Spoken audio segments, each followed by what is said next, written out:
আচ্ছা দেখো, এটা হচ্ছে আন্ডার প্যান। হ্যাঁ, এখানে পাছা আছে 28 আর মুহুরি আছে 20।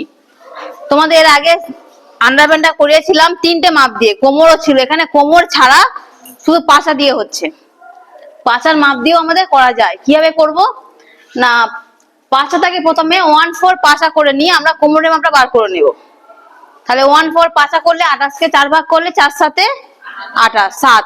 তার সঙ্গে আমরা 2 ইঞ্চি এক্সট্রা নেব সেলাই মার্জিন আর লুজের জন্য। তাহলে এটা আমাদের হচ্ছে কোমর লাইন।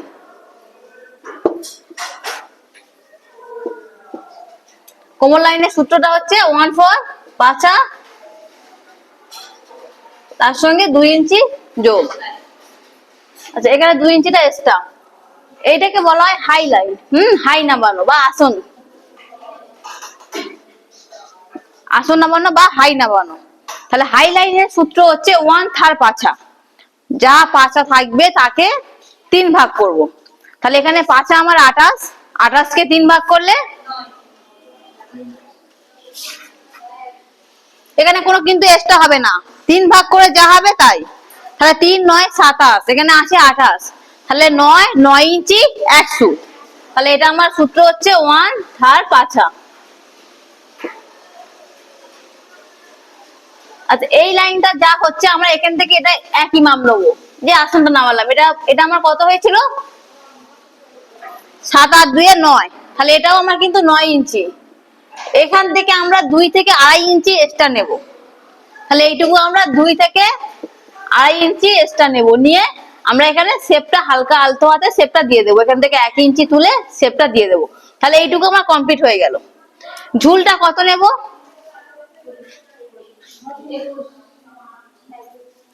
ঝুলটা আমরা পাছা দিয়েও ঝুল বার করতে পারি, কিন্তু এখানে আমাদের ঝুলটা লিখে দিলাম। ঝুলটা আমরা এখানে নিয়ে নিচ্ছি 20 ইঞ্চি ঝুল নিয়ে নিলাম। ঠিক আছে, তাহলে আমার টোটাল ঝুল হচ্ছে 20 ইঞ্চি। এই 2 এক্সট্রা কিন্তু বাদ দিয়ে এক্সট্রা আমাদের বেল্ট লাগানো হবে। তাহলে এই বেল্টে মানে যেটা আমাদের দই লাগানো হয়, তা বেল্টের ঘরটা বাদ দিয়ে আমরা কিন্তু ঝুলটা নেব। তাহলে এখান থেকে আমার এই পর্যন্ত হচ্ছে ঝুল প্লাস 1 ইঞ্চি সেলাই।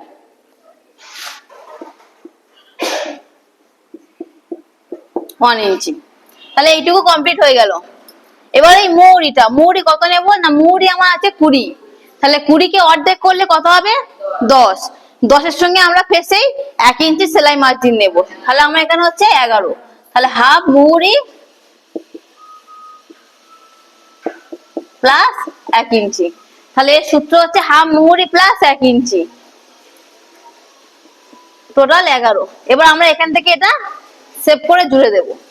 এবার আন্ডার প্যান্ট তো এইটুকু তো আমার নরমাল হয়ে গেল। মেন হচ্ছে কলি লাগানো। কলিটা কোথা থেকে কিভাবে লাগাবো আমরা, তা কলির একটা নরমাল মাপ দিয়ে দিচ্ছি।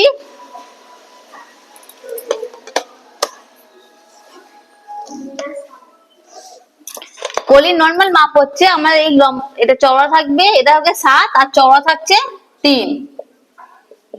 তাহলে লম্বা নেব 7 আর চওড়া নেব 3। এটা আমাকে নরমাল মাপ দিলাম। কলিটাও ক্যালকুলেট করে বার করা যায়, কিন্তু এটা আমি অপশনাল মানে নরমাল মাপটা দিলাম। এটা হবে কিন্তু 2 ভাঁজে। ঠিক আছে, এটা হবে 2 ভাঁজে। এই কলিটা লাগানো হবে কোথা থেকে, এই জায়গা থেকে। অনেক কিন্তু এই পায়ের কাছ থেকে লাগাবো, পায়ের কাছ থেকে মোটেও নয়। কলিটা লাগানো হবে এই শেপ থেকে। কতটা যাবে না, এখান থেকে আমরা প্রথমে এই যে 7 লংটা আছে, এখান থেকে আমরা পিঠে করে এইভাবে 7টা মেপে নেব। মনে করো এই পর্যন্ত 7 আসছে, ঠিক আছে, এই পর্যন্ত খোলা রেখে দিয়ে আমরা এই দুটো মুখ সেলাই করে নিয়ে এই জায়গাটায় পরে আমাদের কলিটা বসবে। কলিটা কিন্তু নিচে নেমে যাবে না কখনোই, কলিটা বসবে এই জায়গা থেকে। এবার এটা বুঝে দিলাম, এবার প্র্যাকটিক্যালি একদিন দেখিয়ে দেবো।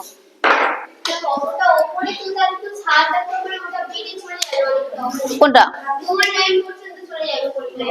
যাবে না, এটা তোমার কত আছে 7 আছে 9 আছে, ঠিক আছে। এই তুই 2 ইঞ্চি মতো ছেড়ে দিচ্ছ না, 2 ইঞ্চি তো এক্সট্রা বেল্ট আছে। টোটাল কত হচ্ছে 2 ইঞ্চি বেল্ট, 2 ইঞ্চি বাদ দিয়ে 9, তাহলে 9 10 11, তার টোটাল লংটা হচ্ছে 11। তাই কি করে যাবে কোমর লাইন, তাই তো এক্সট্রা রয়েছে। তো তোমাকে এখানে আমার 1 এর 3, ঠিক আছে, কমপ্লিট।